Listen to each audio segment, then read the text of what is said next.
Welcome to the Vin Armani Show. We are streaming live on YouTube at youtube.com/Vin Armani. Also on Twitter and Periscope at Vin Armani is my handle there. We are proud members of the Activist Post Podcast Network. So you can check out all of our audio archives by visiting activistpost.com. Well, it's 10 a.m.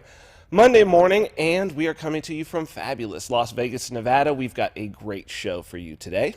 My guest is Jordan Harbinger, a longtime friend. We were just talking as we were doing the sound check before the show. I guess we've known each other for at least 10 years.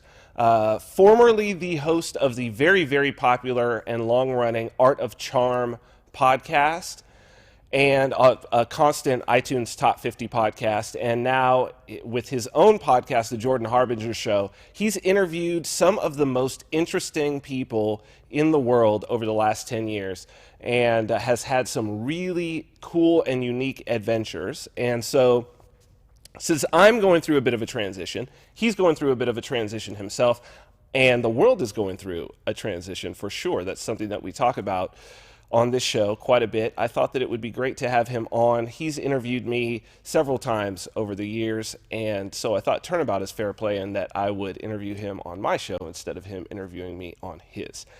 So I'm looking forward to that. We also have some important stories, something that with everything going on in the country kind of slipped through the cracks, a story about the Cloud Act. If you have not heard of it, please stay tuned. It's very important in terms of your privacy, both internet and otherwise. I mean, all communication privacy at this point is really over the internet. So a very important story. Also some other stories in crypto and a little China story since I'll be traveling to Hong Kong next month. Well, actually about a month and a half from now.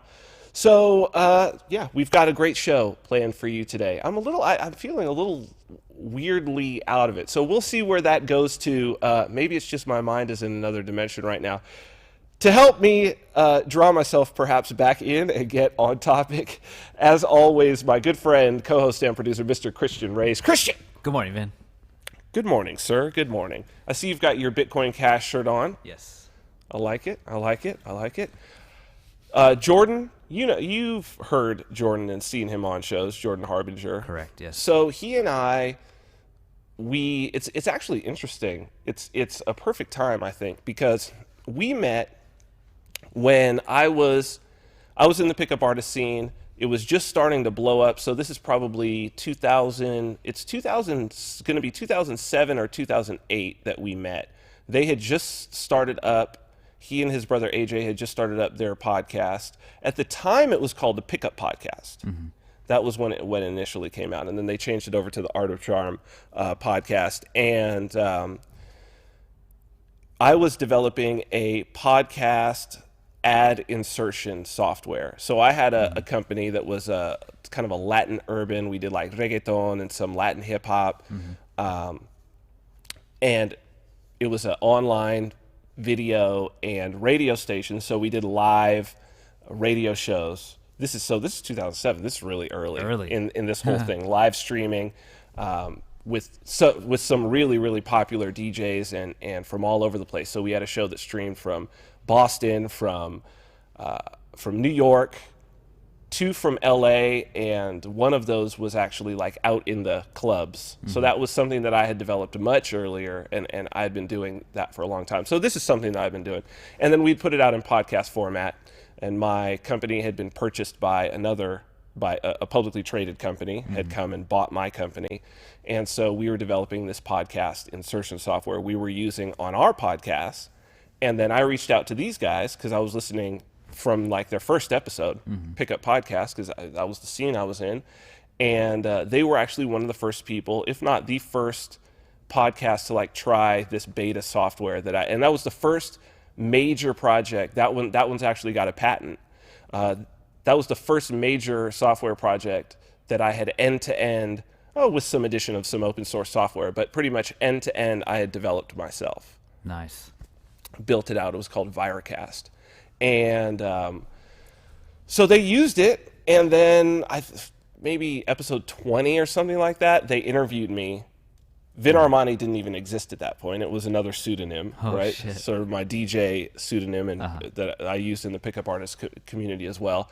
And so I've known these guys for a long time. But in the meantime, Jordan has, I mean, like I say, top 50 podcast for like the last 10 years. Art of Charm is super popular. Have interviewed all kinds of interesting people. Certainly everybody in like the motivational sphere. A lot of people in the marketing sphere, scientists, politicians, all kinds of people. So it should be really interesting. Cool. Yeah, really it should be very, very interesting.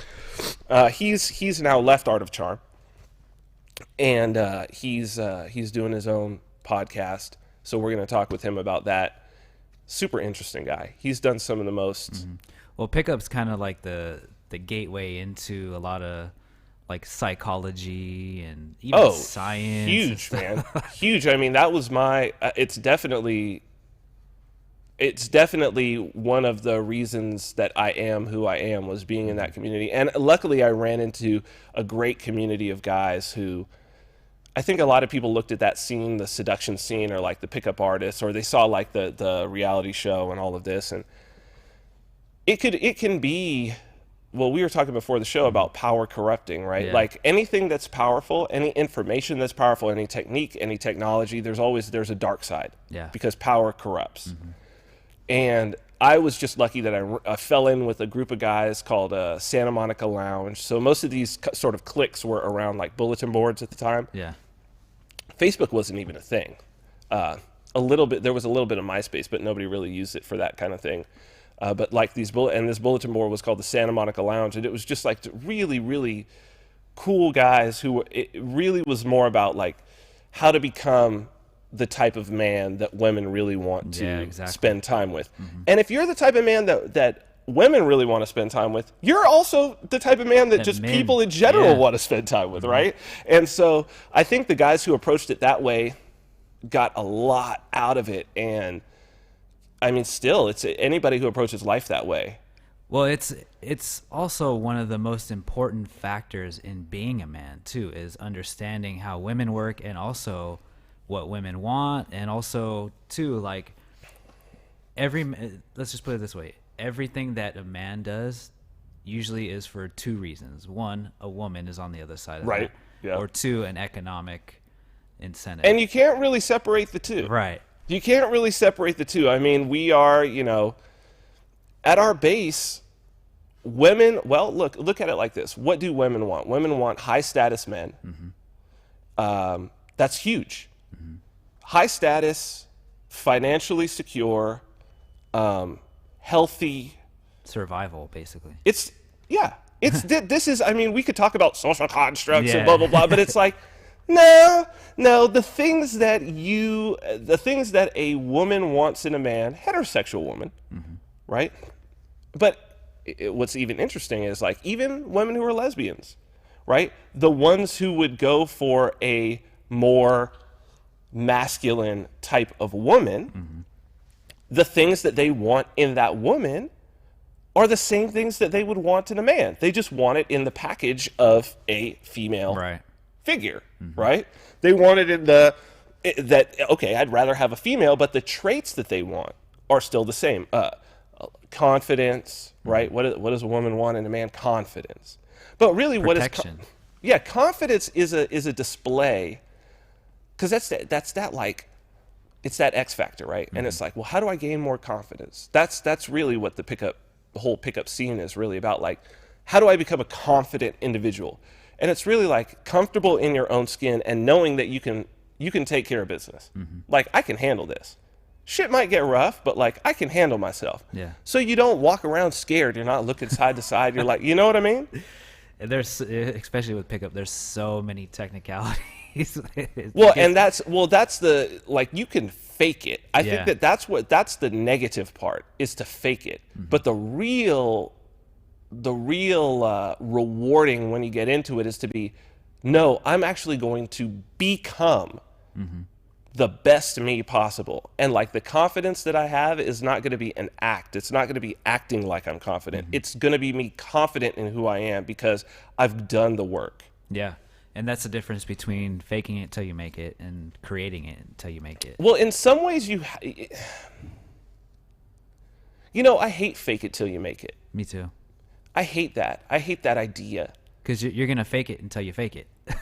Well, if you're faking it, well, okay, so I once had this, so I played beach volleyball, right? Which interesting story that's related to it's weird, related, maybe I'll tell it with Jordan, maybe I'll tell it afterwards. That's related actually to one interview I had on Pickup Podcast, the first one, and to volleyball, which is tangential but really, really cool. So it's a connection. He's a special dude in that way. So Karch Karai is like the people in the 80s would know him. He would wear like the hot pink shorts and hat playing. He was like the Michael Jordan of beach volleyball. He basically like put it on the map. And I got a chance to just randomly, a friend of mine was like, Karch is doing a clinic for like 20 people out on the beach. Can you make it out? Like so he was there and he said something. Somebody said just in passing like, oh, well, practice makes perfect. And he said, no, practice makes permanent. Perfect practice makes perfect. Practicing the wrong thing just makes the wrong thing permanent. And that's why fake it till you make it is a problem, because you get good at faking it. Exactly. And that's what I saw in a lot of the pickup artists like Mystery, right? That what these guys really was they were very good at faking this persona. And it comes down to individualism, because Mystery is Mystery, and Mystery has Mystery's method. That's why it works. Well, and he's also 6'6". Yeah. Right. So he can do a lot of shit, and you may be like, oh, that worked. But what you don't realize that what had already worked was that he's 6'6". Like if you're 6'6", you don't have to have a lot of game. You really don't. Like that's just, you're gonna get women because they're naturally, so long as you can string two sentences together and you're not disgusting looking and you don't stink. If you're 6'6", that's all the game you need. Seriously. So yeah, it's very interesting to have gone through that. And then I think that there were a lot of guys who became coaches and a lot of guys who did like boot camps and things like that. And they would always ask me like, oh, well, why don't you come and, teach at our seminar or do this? And I was like, no, I'm not a coach. I'm a player.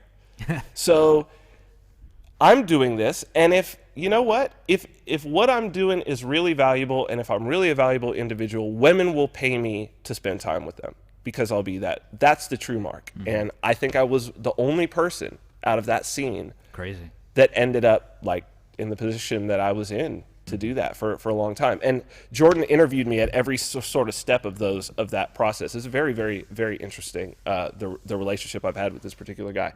So I'm looking forward to that. I wanted to talk with you because we were talking before the show about what's going on with the where do we start?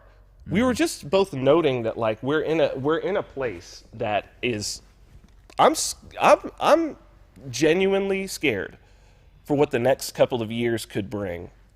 It's a dangerous spot for the culture, not for the old culture.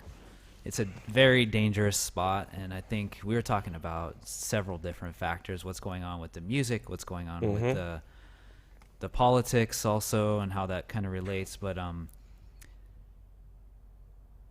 I don't even know really where to start, but I think a good place to start would be like their desire for control has gotten so like bad, or so, I don't even know. Well, when I was looking at the general vibe of this March for Our Lives thing, the weirdest part about it is it's not even someone saying I should be in control. It's someone saying I want to hand over control to the state. Yeah. And I can deal with somebody saying, well, I should be in control or we should be in control, right?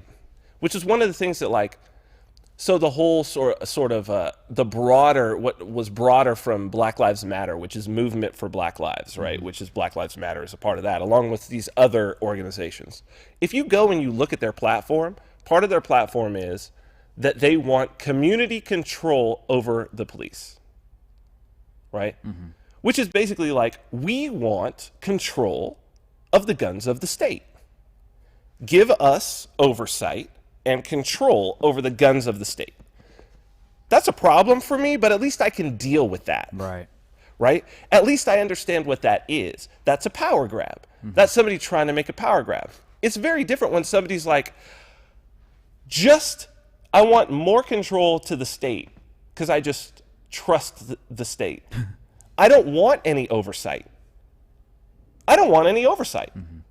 I just want you to not be in control. I don't want to be in control either. None of us are in control. Let's just hand it over to the state. That, well, first off, only children can be convinced that that's a good idea. Which is probably why you see that this is, that they're putting children forward, because adults are like, I think the average thinking adult is like, This is. That's not, no, that's why they have people who can't even vote. Because it's like, I want to turn this over. No vote, no nothing. Just do it by fiat. And I think people who, at least if their status, at least if they could vote, they're like, I'd like to vote on this. I'd like to see a law, I think, if they're a thinking person. Right? Those of us who are libertarians or anarchists are like, no. No, the state doesn't get that. We don't just hand over. There's no reason to hand over control over to a violent institution. And then it's like, let's empower a violent institution and say that we're doing it to stop violence. What? Like, how do you, like, what? Like, that's the argument for, like, we need to build more weapons of war so that we'll have more peace. Yeah, it's crazy. fucking your way to virginity, really, is what we're talking about. Like, or drinking your way to sobriety. Right, exactly. It's like, we need, I'm not sober yet. Let me drink a little bit more.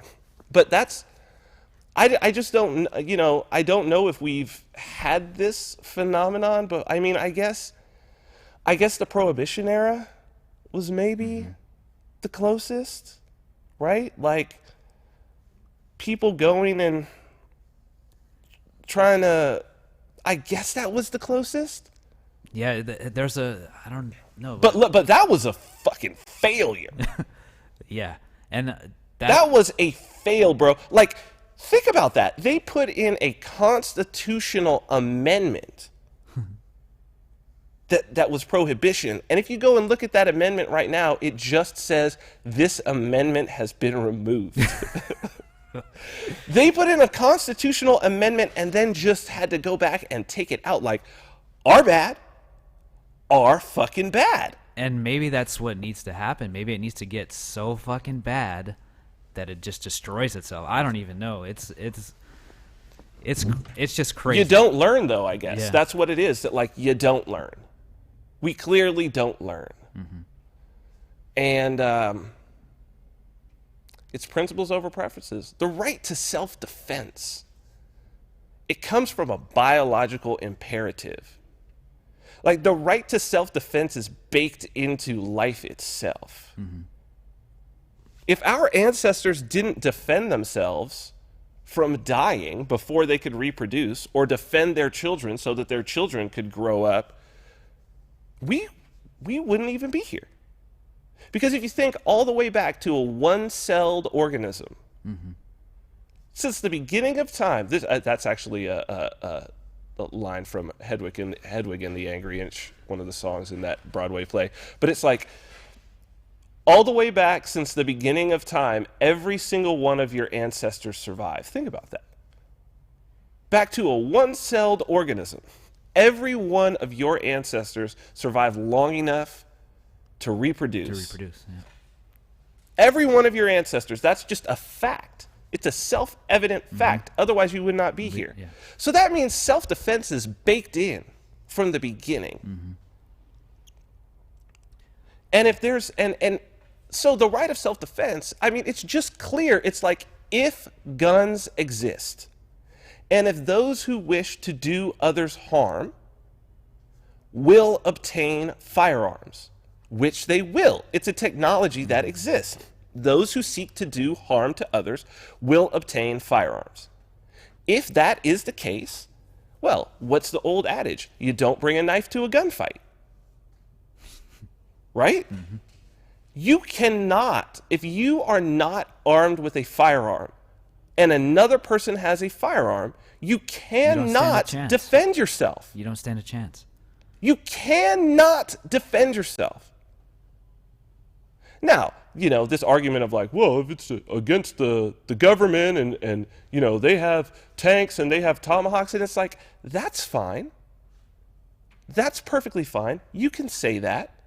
But what I'm saying is I think people should have to be able to have tanks and tomahawks too if they really want them. I do think that. But you don't, that's beyond the realm of what people could afford and whatever. But it's like, you don't start taking away and reducing people's right to self-defense.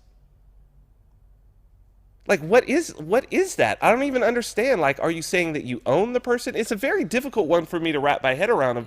But they're kids. That's why they have to trot kids out to do this. Yeah, and I was looking at, I had a really good look at what's going on with the music industry this last week because of a situation that happened at work. And I found kind of the same pattern in this. So the pattern is basically like a super dark, corrupt philosophy being enforced by a light, a good pseudo, I guess, personality. Always. Yeah. And it's kind of what's happening with this gun thing too, is like, yeah, you want to, like, because he's so passionate, or they're so passionate and they're kids and they're young, you want to like almost agree with them, but what they're pushing behind that is like so corrupt and dark. And why would you assume that, and I think that that's the assumption that people are making, is like, oh, they're kids, so their motives must be pure. And it's like, did you go to fucking high school?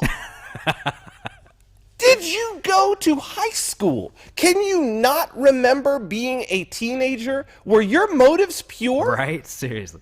That was probably, in terms of pure motives, in terms of ethical and moral behavior, that was the least ethical and moral point in my life.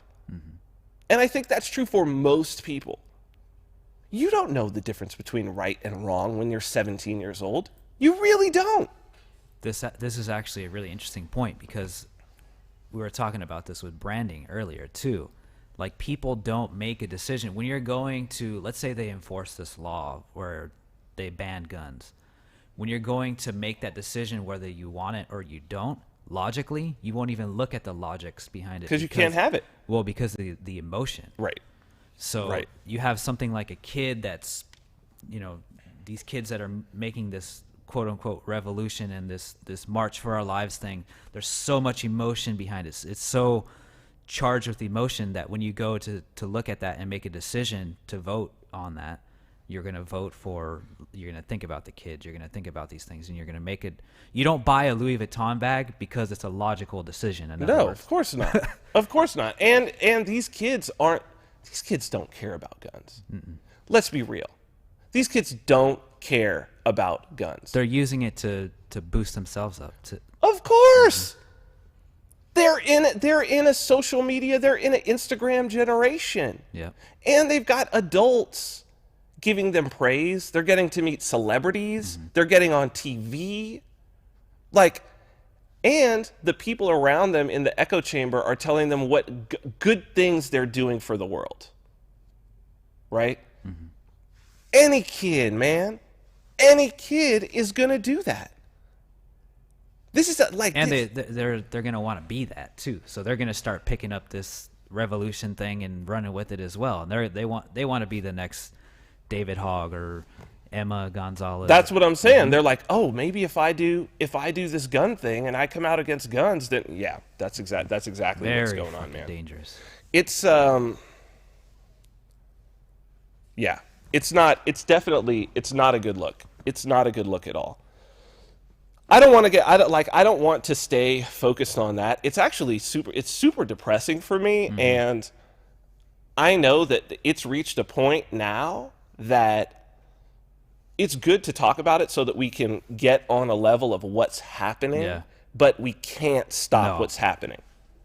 That's what's, I think, important for people to understand, is that, like, and coming out, and it's important to show and to demonstrate and to describe, like, hey, here's what's, like, I had a tweet where it was like, looking at the fact that you know, this kid, they had the whole picture of him with his fist up, and they were like comparing it to like the pictures of, and there's a lot of pictures like that. Yeah, that's typical of a political movement and a collectivist political movement, the closed fist, right? Always, it's a symbol used. But in that picture, the thing that stood out to me the most was that his outfit was matched with the background. Like, it was a light blue background with dark blue writing, and someone had put him in a light blue suit, very close in color to the background, with a blue shirt. Interesting. And then they had done there was another, like a third color on there, like a third blue, and they had put a pin on him that was that color. And I was like, Wonder why they would do that. oh, well, it's stagecraft. It's stagecraft, right? That it's like, this is such a high level of stagecraft, right? The fact that even down to the color of wardrobe, the choice of the color of wardrobe is being stage managed, is such a high level of stagecraft. And it's also such a high level of cynicism that it's professional political operatives. Actually gets to something really interesting too, because I checked out Emma Gonzalez, her Twitter profile, and I looked at the March for Your Lives website. Like, she didn't fucking design this thing. Nope. It's paid for, dude. Like, this is what I'm saying. Professional grade shit. But these are that's what it's important for me to point out, is that it's like, stop going after these kids. Realize these kids are figureheads who are doing what any kid in this situation would do if given the spotlight. 99% of kids would take the spotlight that these people have. No matter what it stood for. Well, perhaps. But To a certain extent. particularly when their peers, for the most part, were supportive of it. Right? Particularly when a large percentage of people their age were looking at them as positive examples to follow. You know, and when they're getting a lot of positive feedback. That's what you got to look at. So it's like, don't go after these kids in that way. But it's like, to see, yeah, this is stage managed, and this is such a high level of cynicism. That's the part. It's the cynicism that's the problem. And what I mean by that, if people don't understand, is that it's like, it's not that someone cares deeply and passionately about that particular issue. It's that they are a professional at managing a message, no matter what that message is, right? So you would hire a campaign consultant or a wardrobe consultant. They don't care what your message is. They don't care what it is. They just care that, like, you're paying me, I'm a professional at this, so I'm going to tell you. It wouldn't matter if you were a right-winger. It wouldn't matter if you're a gun grabber. It wouldn't matter if you're the NRA. As a matter of fact, it's like the sound guy, you know, and the people who did, like, the permitting and whatever have worked for all kinds of different. James Carville, who's one of the most famous sort of political strategists, for the left, for the Democrats, was married to one of the most famous political strategists for the Republicans. They didn't care. No, it doesn't matter. It's their job. And that's what I mean by cynicism, is that it's like there's a level of cynicism there to where it's like this is so slickly and professionally done that it's propaganda. That's what it's important to point out. That's when you have to question what is behind this. Like, because somebody clearly stands to gain a lot. And that's why this particular issue is like, that's been the one where I've been like, that's why I'm scared, right? That's why I'm scared. Because up until now, the whole gun grabber, anti-gun thing has been like, legitimately, people whose family members were like victims of gun violence, who this was their thing that they were doing. It's been relatively grassroots throughout the years. Now, I see who benefits from the other side, right? So you've got the NRA. You've got manufacturers, distributors, the whole nine. Of course, gun sellers, retailers, the gun periodicals, ammo. Like, you could see there's an industry, right, that is hurt every time there's new regulations put on guns. Right? Like, let's get outside of the ground level of people, the people who are pro-gun and anti-gun. Like, get outside of that, because those people don't have the political sophistication to hire a lobbyist and do all of this. That's an elite level, right? So at the elite level, you see who's on the what, if we want to call it, pro-gun side. You've got an entire industry. That's an established industry from hundreds of years in this country, right? Some of these companies have been around for hundreds of years. So you've got them. There's the money on that side. The other side, it's like, when they're, I ask a question, well, who funded and organized this? And they're like, yeah, Jack Dorsey from Twitter gave $500,000. Amal and George Clooney gave $500,000. Oprah gave $1 million. Like, you're like, what? What does Oprah get? Yeah, seriously. What does George Clooney get? Like, that's what's interesting to me. Like, what does Jack Dorsey get out of this? Like, do any of them even have children? Oprah doesn't have children. Does George Clooney have children? I don't know. I don't think he does. Like, that's even fucking weirder. That's even weirder. Because, maybe they've got nieces and nephews and shit like that, but it's like, do you really think Oprah's nieces and nephews are in any threat of gun violence? And Oprah, it's like, what? I don't, like, that to me is where shit gets weird. Yeah. To where I'm like, because I don't know what your motivation is in this, because I don't know how this serves your economic self-interest, because I can't see that, and because it's not transparent, that scares me. Yep. That scares me. Yeah, it's because it's $500,000. I don't care how much money you have. You don't just donate $500,000 to something that popped out of nowhere in the last month. Are you just virtue signaling? Like, is that what it is? I don't know. Like, tell me, help me out. Help me understand. Help me understand, because I don't see how this fits your economic self-interest. Wow. And you think Oprah doesn't have armed guards? Seriously. Huh? Does Oprah not have armed bodyguards? Does Oprah not have armed guards guarding her home and her property? So it's very, very strange to me. It's very, very strange to me. Like, I don't care. That's the thing for me. Like, it's not important right at this very minute which side of this debate you personally come down upon. What's important is for us to establish who are the two sides that are using people as pawns. Who are the two sides and what are their self-interests? I understand the self-interest of the pro-gun side. That to me is super, super, super, super obvious. I understand it. There's an industry. There's a gun industry.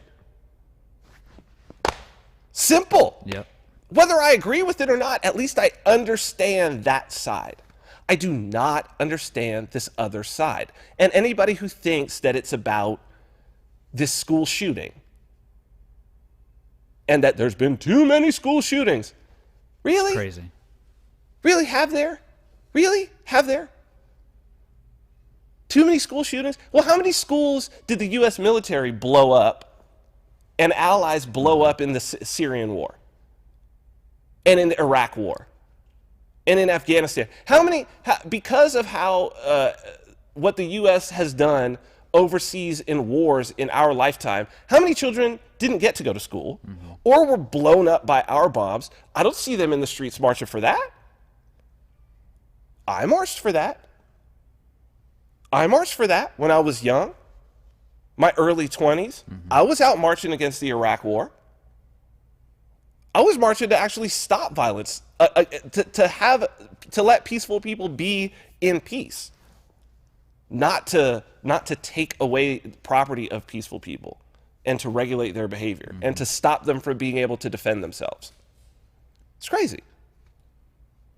Yeah, I think they don't even look at that. They just look at, they're so emotionally charged that they don't even look at that. Because they're kids. Because they're kids.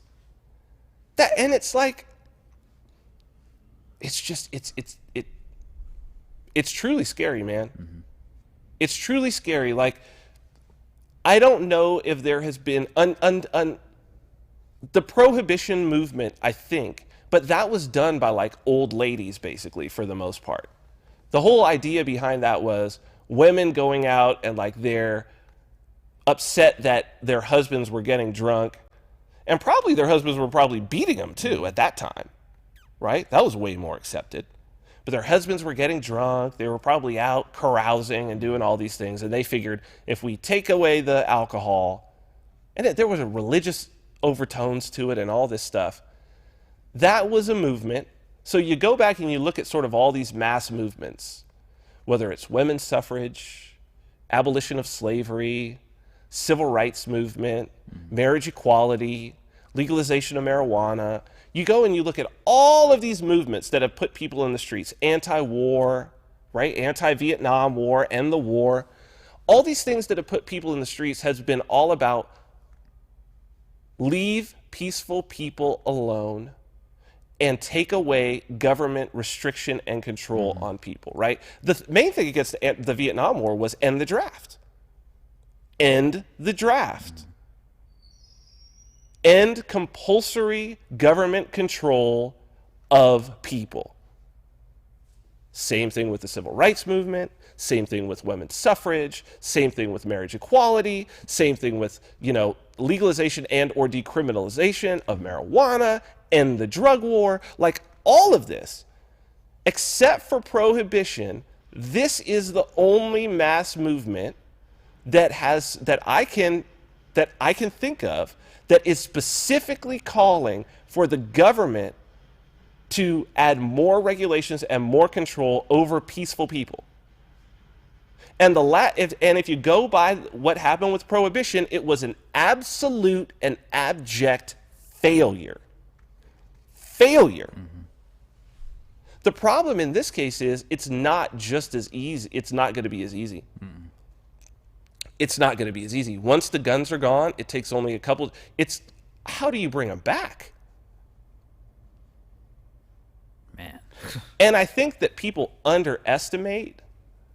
They're like, well, look at Australia. They took away the guns. Look at wherever, somewhere in Europe, and it's like, okay, yeah, they took away the guns, but it's the tyranny, the level of tyranny.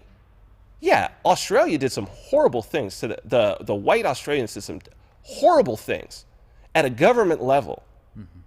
There's a great movie called Rabbit Proof Fence that's one everybody should watch, that details kind of the story of the time when they went in, the Australian government went in and took, same thing that was done to native people here, literally took children, Aboriginal children, kidnapped them, and gave them to white families, like in another part of the country, to be almost like slaves. Jesus.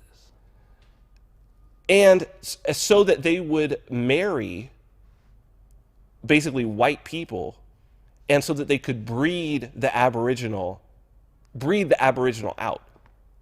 Like almost like eugenic genocide. Yeah, that's crazy. So that they'd be like, okay, in one generation they're only half, in 2 generations they're a quarter, in 3 generations they're an eighth, and in 4 generations you can't even see that they're Aboriginal anymore.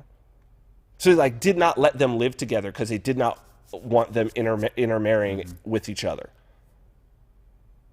That was a government program in Australia. But the Aboriginals never had guns. They never had guns. And they were pretty peaceful people. If they had had guns, it might have been a different story. Or even, nothing like that ever happened with the Maori. Nothing like that happened in New Zealand. They had to come to a treaty with the Maori because the Maori were straight up warriors. They defended themselves. But the story of America has been, America can get real fucking tyrannical real fast. Yep. Don't underestimate how tyrannical this country can get. People like whitewash the history of this country out. This is a brutally tyrannical place where people go after fellow citizens, man, and governments do it. Like it's just part and parcel of the way this thing works, and it's like the checks and balances are not just governmental checks and balances. There's that last. The press is supposed to be a check and balance. That's gone, except for independent media, right? And then the people are the last. That's it. And when the people say we give up our checks and balances, we give it up. Toast. Because you give up, you say, the Second Amendment doesn't matter. Then what? Then the First? I think that brings us to, we've talked a long time on this, but that's going to bring us to, let's do this. First, we'll do it later, because it's a perfect segue.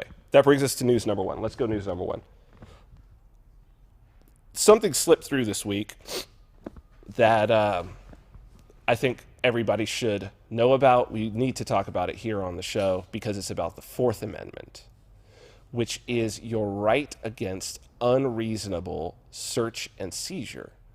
It's the government's mandate that they need to, if they want to search you, they either have to have your consent or they have to have a warrant issued upon probable cause. Now, obviously, if there's like a crime taking place or like what, probable cause is key. Otherwise, the idea from the beginning of this country, foundational, these are foundational ideas. It's why I've been talking about these things when I speak at conferences. And it's one of the biggest things when it comes to crypto. It's certainly the basis of the case now, the Ulbricht Silk Road case, as it's gone up to the Supreme Court. Fundamental issue of the Fourth Amendment. The right of the people to be secure in their houses and their papers and their belongings against unreasonable search and seizure, except with a warrant issued under probable cause. But then a few days ago, and this directly relates to crypto, it's the direct reason why the cypherpunks even existed, and I think we may be coming to a head right now with this in this country. Andreas Antonopoulos posted this, if you want to put it up. So his tweet, it's a tweet. The Cloud Act passed. This is the 23rd, so 3 days ago. The Cloud Act passed. It destroys privacy globally, so it had to be snuck into the $1.3 trillion omnibus without debate. Encrypt, encrypt, encrypt. Go dark. When privacy is criminalized, only criminals have privacy. We got sold out again. It's interesting, that last sentence. When privacy is criminalized, only criminals have privacy. Well, when gun ownership is criminalized, only criminals own guns. It's the same. We're talking about principles, not preferences. That's how you know when it's a principle, is that it applies across all things. We're talking about liberty here. So let's look at, throw out this cloud thing. He posted this. This is basically this is the summary of what it is. I believe this was from the EFF, which we're going to show the whole article. As we wrote before, the Cloud Act is a far-reaching, privacy-upending piece of legislation that will, 1, enable foreign police to collect and wiretap people's communications from U.S. companies without obtaining a U.S. warrant. 2, allow foreign nations to demand personal data stored in the United States without prior review by a judge.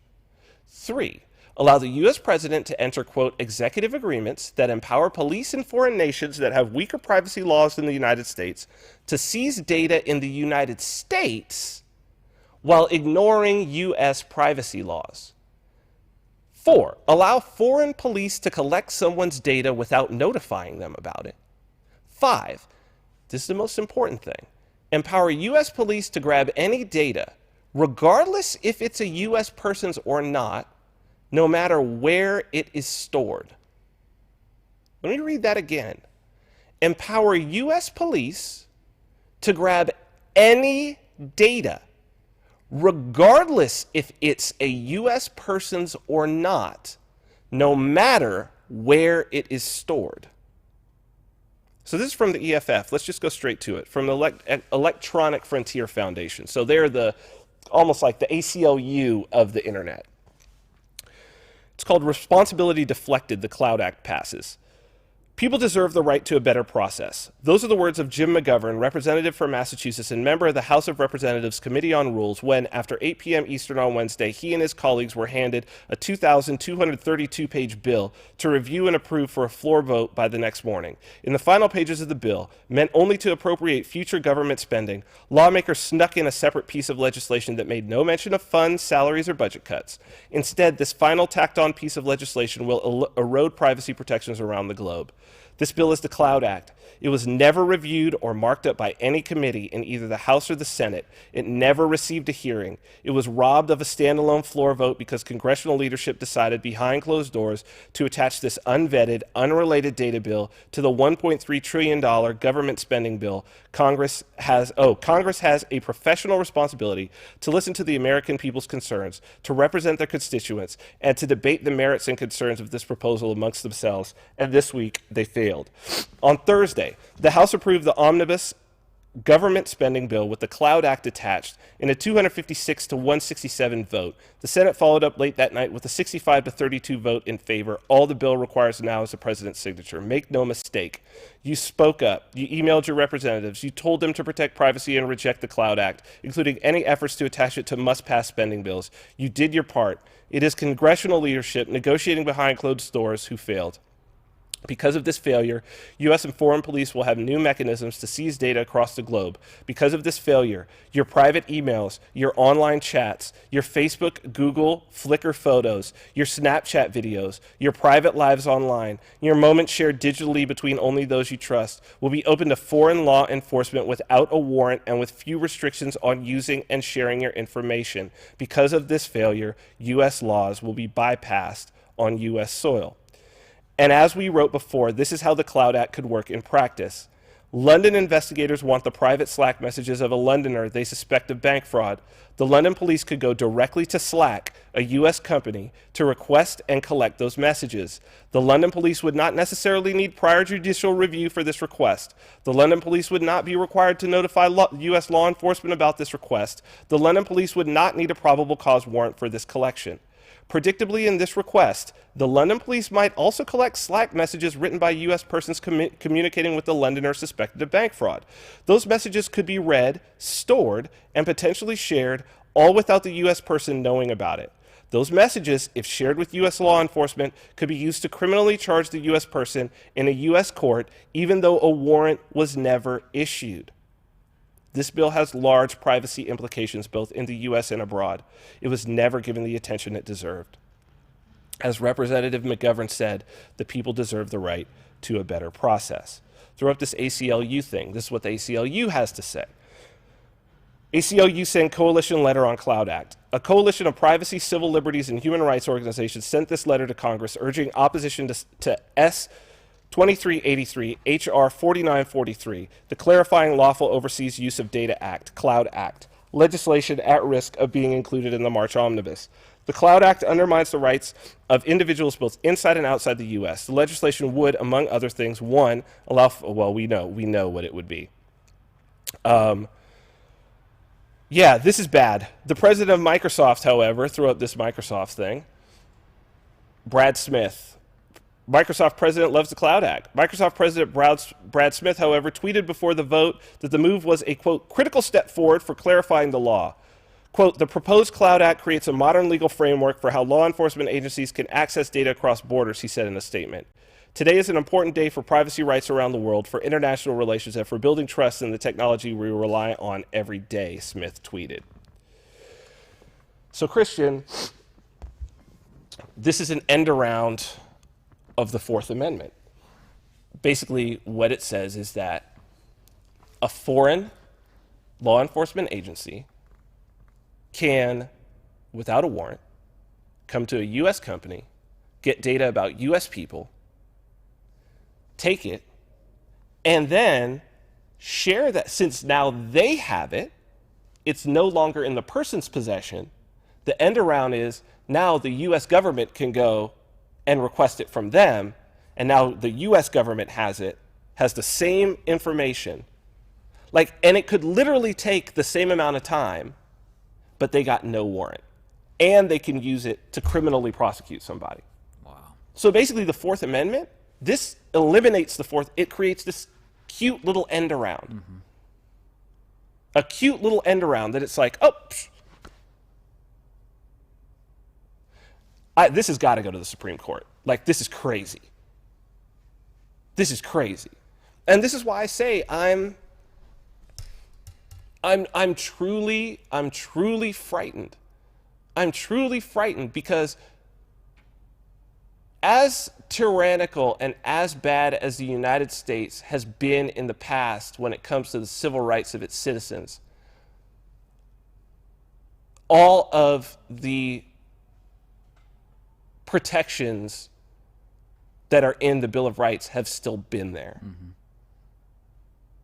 How tyrannical the most powerful nation on earth gets when those are removed should be fucking scary to everyone. Should be terrifying.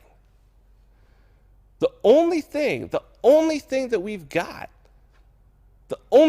got is to communicate to people how important, principles over preferences. That's all we've got. And the other side is technological solutions. As Andreas Antonopoulos said, encrypt, go dark. And here's what I want to tell everybody.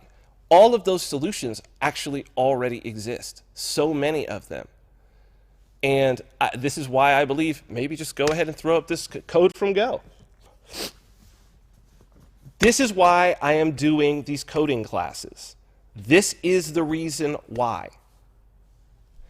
We are reaching a point now where knowing how to code is going to be as important to your own personal liberation and the liberation of your family as knowing how to read was 200 or 300 years ago. Mm-hmm. It's not just about economics. It's not just about that. It's about not having to rely on another person for you to be able to encrypt something, for you to be able to keep your finances, especially when it comes to crypto, within your own purview, for you to be able to have the sorts of things like automation in your home without having to use a Google device or an Amazon device that's going to record everything that's said in your home that can then be later used and pulled down and used against you or hacked. That's why I'm doing these coding classes, and that's why I'm starting with this Code from Go Basics class. It's about liberty, because for me in my own life, there has been nothing that has liberated me more than the skills that I gained when I taught myself how to code. And that was a long and arduous process, but what I've been able to do is distill down the key components of that, put them into a course. This Code from Go Basics course is 3 weeks long, 6 1.5-hour seminars. You can do it live, you can do it on demand. Either way, I think it's the best. As I've looked around, I mean, yeah, there are other courses, but what is this designed to do? I'm going to tell you this. You could go to school for 4 years in computer science. You're going to come out and you're still going to have to learn the cutting edge because you're not learning the cutting edge unless you're going to like an MIT. You're just not learning the cutting edge. And there's a lot of fluff. This is treating it like a trade. You start out coding from the beginning. By the end of this course, you will have enough vocabulary and enough skills of actually coding, because you will have actually coded applications that really, really work in that short period of time, that if you want to, you can bootstrap your knowledge. You'll be able to know what questions to ask to actually go and get open source software that's out there and to actually modify it in the way that you want and to start down the road. That's what this is all about. And that's why it's so important, and that's why it's so important to Liberty, and that's why this is so important to me. So registration's open for our next class. Our next class is April 25th. That's when it begins. But again, you could do live. There's 2 seminars per week that are live. But then afterwards, you can watch them on demand at any time that you want. I'd say the level of this thing, a few people have asked me, oh, is this appropriate for my teenage kids or whatever? The level of this, I would say, is probably high school freshman, average high school freshman. It's not going to require math, really, of any kind, except if you could do some basic addition, no kind of crazy reading. We take you through step by step, starting at the easiest kernel and growing off of that. So as you learn how it all works, you'll get it. And if you have questions, you can watch it live. There's little homework assignments for you to do that's going to help you along. And I'm there the whole time, back and forth to explain whatever you need and walk you through any difficulties that you have. So if you have teenagers, this is great for them. You could give them no better start out than to be able to have these basic coding skills. No better start out. There's going to be, by 2020, there's going to be 1 million unfilled software jobs. And that's just on the economic side. To be able to create your own Bitcoin wallet, which is coming in the summer, I'm going to have a fork that goes off and does crypto. You're going to make your own Bitcoin wallet that's all yours that you've coded. And then there's going to be one that goes off into automation as well. 2 huge things to give you that freedom in your life. So codefromgo.com, you can go, you can sign up, you can register right now, you can pay in crypto, you can pay with credit card, PayPal. I'm very excited about this. The last time we did it, the course filled up all the way. I'm only taking 75 students so that I can fully give the most attention. So that's why this is important. That's why I'm doing it. It's a labor of love, and it's something that I'm very, very proud of, and it's valuable information that I'm passing on to you. So, speaking of valuable information, we went through the whole hour, dude. Christian, you can pop back to us. So what I think we should do now is we'll go ahead, we'll go to break, and then we will come back. Give it a second. There we go. We'll go to break. And then we'll come back with our guest, Jordan Harbinger. Welcome to the dawn of a new era. The age of cryptocurrency is here, and it's changing how we spend and think about money. Just think, VisaNet handles 150 million transactions every single day. That's millions of people at ATMs pulling out cash or swiping their cards. But what if there's a more convenient and secure way of accepting payments? Join us in Hong Kong to find out how you can revolutionize transactions for today and the future. Hi, I'm Jimmy Nguyen, CEO of Enchain Group, and your host for this one-of-a-kind payments and Bitcoin commerce event. We're bringing together the biggest minds in Bitcoin to show us a better way to accept payments and send money. Presentations from Jihan Wu, CEO of Bitmain, the world's foremost Bitcoin mining hardware. Roger Ver, the first major investor in Bitcoin startups and CEO of Bitcoin.com. And Enchain's chief scientist, Dr. Craig Wright, as well as many more movers and shakers in the field. Find out how you can integrate blockchain into your business by registering for the CoinGeek.com conference today.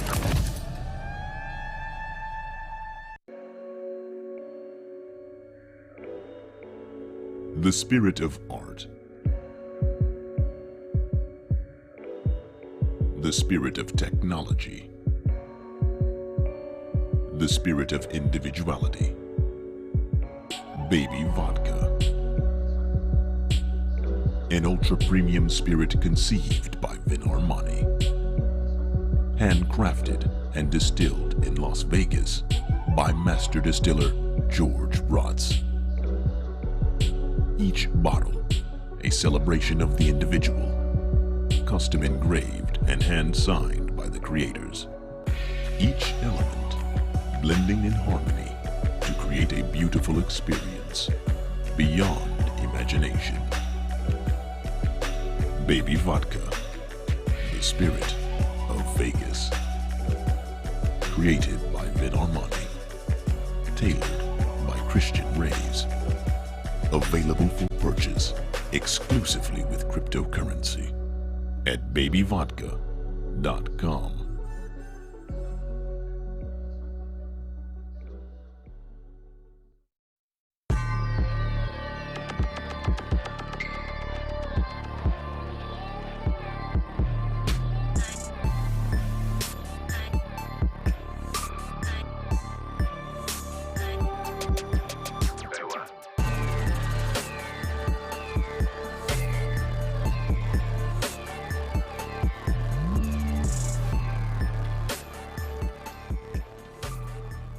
Welcome back to the Vin Armani Show. We are streaming live on YouTube at youtube.com/Vin Armani. Also on Twitter and Periscope at Vin Armani is my handle there. We are proud members of the Activist Post Podcast Network, so you can check out all of our audio archives by visiting activistpost.com. I think today what we'll do, instead of me talking about counter markets, but go to countermarkets.com, sign up, get your first issue for free. Instead of talking about that for too long, let's just jump right into our guest because I want to take as much time as I possibly can with this gentleman. My guest today is Jordan Harbinger. Jordan is a Wall Street lawyer turned talk show host, social dynamics expert, and entrepreneur. After hosting a top 50 iTunes podcast for over a decade that enjoyed nearly 4 million downloads a month at its zenith, Jordan has embarked on a new adventure, The Jordan Harbinger Show, where he deconstructs the playbooks of the most successful people on earth and shares their strategies, perspectives, and insights with the rest of us. Jordan Harbinger, welcome to the Vin Armani Show. Thanks for having me on, man. I saw the pre-roll, and I'm thinking, wow, you can only buy this vodka with crypto. That's right. Pretty genius. Well, because we were selling it. Well, it's interesting. It's sort of like a necessity is the mother of invention in this case. So we started out selling. We've had it for what? How long now, Christian? About 5 years, probably. Yeah, probably about 4. 4 years. So it's distilled by Las Vegas Distillery here locally, but it's under craft distillery laws, and it's a boutique distributor, so we couldn't distribute outside of Nevada at all with the way that the distributor was set up and everything, and it's small batch, and we sell by the bottle and not the case. So the bottles we're going here for like around $450 to $500. They're engraved, each one personalized. So we are getting them off basically to like high rollers and whales here in town, VIPs and whatnot.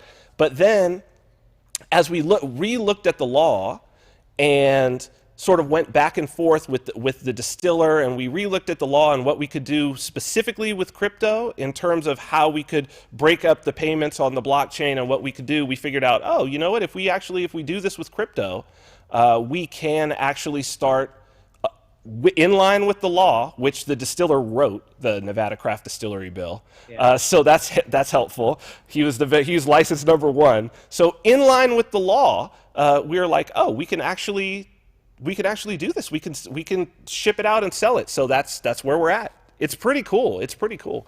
That is cool, because as soon as you said, oh, with crypto we can do it, I'm like, well, yeah, it's really easy to sell things or move things that are not supposed to be regulated in a certain way with crypto. That's right. But it doesn't mean they won't change their mind. But as long as you're in line with the law, then that's pretty cool. It totally makes sense, though, because whenever you're talking about anything regulated by the ATF and bank regulations, it's just like those things, they fit together like bad Lego, like Chinese Legos, where you're like, this piece is just broken. Well, it's really interesting, especially when you, like, I talk to people about this all the time, is that knowing the law, and it's the quirks of this particular law, and the fact that, Christian, how many distilleries are there even in Nevada now? Probably like only 3 or 4 or something like that? Yeah, there's like 5 now.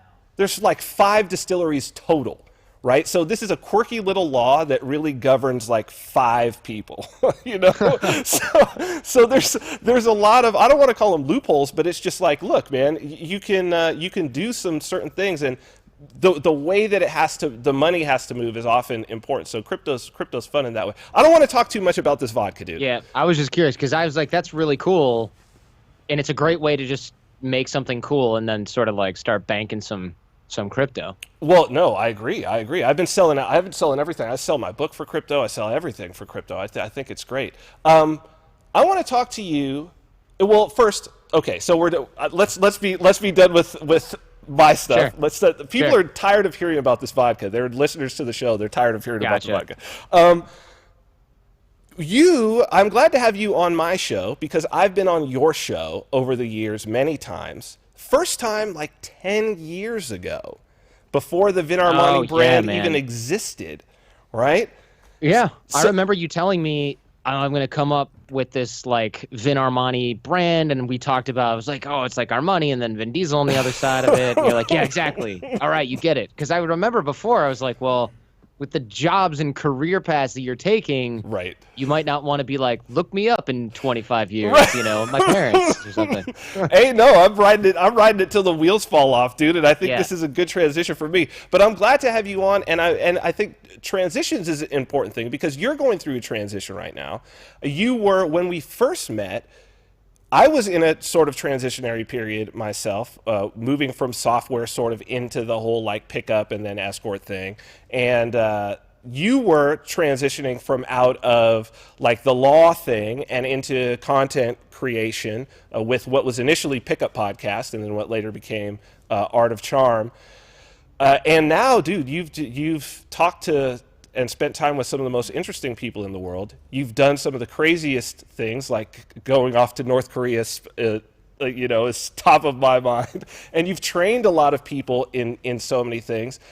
But I thought that since you're going through kind of a transition, I'm going through kind of a transition right now, that maybe we could talk about, what advice or lessons that you've learned over the years, going through a few of them now, are you bringing into this experience at the moment. And maybe if we could start with, what it was like for you. Now have been successful in this podcast sphere, but when you first started, podcasts weren't even a big thing. What was it like making that transition? Have you thought about that lately as you're going through this new transition? I have, yeah, especially because this transition is not exactly super smooth. I definitely have thought about different lessons. What am I going to take from this transition? What have I done in the past that's worked? What have I done in the past that has not worked? And one common running theme for me, man, is that every transition I've had that's big, and I think this is probably really common for a lot of people, it's always taken me just way too long to do it. I've always waited a couple of years, I'm ashamed to say, on average, before being like, all right. Because for me, and I think for a lot of people, we have to boil over before we make a rough transition. And I'm talking about this type of transition. I just want to make this relatable to people. If you're getting a divorce or something, you probably knew you had to get a divorce like 2 or 3 years prior. Or some people, it's like 20 years prior. Right. Right. And then other people, and I'm not divorced, so I'm just kind of spitballing here, but I feel like when people are divorced, they tell me a lot, oh yeah, I had the same thing with my this and that. And when people switch careers, which is kind of what we're talking about, even just jobs inside of an industry, a lot of people say, yeah, I've been ready to move on for a while. Sure, you hear people say, well, I guess I was sort of forced to move on, but usually that's an external thing. It's not like, yep, now's the great time to do it, and I'm taking the opportunity. I'm always envious of those people who see an opportunity and they're like, I'm going to go out and get that, and the timing works out perfectly, because I think that's, one, a gutsy and impressive move, but two, largely random, because the timing is often the only thing that's really outside of our control, or one of the main things that's outside our control. And looking back on opportunities where I've thought, this is really awesome, it's usually something where I've decided to take a risk with it, and I didn't think about it for 7 months or 7 years, and I just went and did it. But all of the rough transitions where I'm like, oh man, why did I wait so long? It's always been because I've overthought it, because I've been scared, because the risk level, perceived risk level, I should say, is high. So whether that was renaming the Pickup Podcast into The Art of Charm years ago, even though we didn't been running the show for 11 years, or leaving The Art of Charm entirely and doing the Jordan Harbinger show, which is what I do now, that transition I should have taken years ago. But it was, again, things had to boil over first. And I wish that, in the lesson I'm taking from this one is, next time I see a transition coming or seeing something rough happening, I'm going to get ahead of it. I'm going to make sure that I get ahead of it. And maybe I'm a slow learner. It's taken me several transitions to figure out I need to get ahead of this stuff, or it's going to bite me in the ass. So I like this idea of this sort of internal risk analysis that we all have. And I've experienced this because I'm about to move to New Hampshire, and I was experiencing this fear that you're talking. I'm the type of person that, and I mean, you've known this about me over the years, that I am more of the type of person that doesn't think about it. And sometimes that, look, there's pros and cons to just jumping straight in too and not thinking about it. I think there's a happy medium, right? This one I did think about, but I know that during this process, I've had these great moments of fear, especially because I was like, man, I've like, my life and my brand is so almost indelibly tied to Las Vegas, and like, it's very comfortable here, and I feel at home here, and I'm sort of like a big fish in a small pond here with the connections that I have. And here I am, I'm going to do this thing that I feel like it's really the right move and the next step for me, but like, leaves so many things up in the air. It changes, my economic situation. It changes a lot of different things. How do you, I managed to overcome that, but, I think that it's just internally, I'm much more likely, I'm not a risk averse person. I'm a very risk friendly person, and I embrace that. How over the years have you learned, what strategies have you learned, or what knowledge and wisdom have you gained about when to listen to that fear, when that's your gut talking, and when that's truly fear talking and trying to prevent you from doing something? Yeah, that's a hard distinction to make, right? That's kind of the key. Is a lot of people say, well, I always listen to my intuition, but it's okay, great. If you have something to fear that's real, listen to your intuition. If you're with a group of people and some of them you don't know very well, and one of them's like, hey, let's go do this other thing, and you're thinking, I don't know, I'm getting a weird feeling about this. Right. That's intuition. Listen to it. It's great. If you feel like, well, I want to move to New Hampshire, and your gut says, oh, I'm a little scared to do that. That is not intuition, because there's nothing about New Hampshire that's intuitively scary or frightening, right? If your gut says I shouldn't go to North Korea, that's probably a mix of both, right? Like, there are things that are intuitively scary about going to that place, and also there's fear because it's unknown. But for when you're reading people, when you're reading an immediate set of circumstances or a situation, I would say intuition is a very valuable tool, a very interesting key. But if you're just thinking about the unknown, your intuition can easily be confused with fear of the unknown. So you have to be sure that whatever you're feeling in is really your intuition, or your, I don't know what you would call it, like your sense of, that it's actually sensory and not just anxiety, because it's completely normal if you're thinking, oh my gosh, I'm leaving a stable career in the logistics industry for 10 years and I want to start this consulting business. I'm scared. It's not necessarily your intuition saying, you're not ready for this. That's your gut saying, hey, you don't know what's around that corner, man. You could fail. And right now we're pretty comfortable because our mortgage is paid and everything's fine.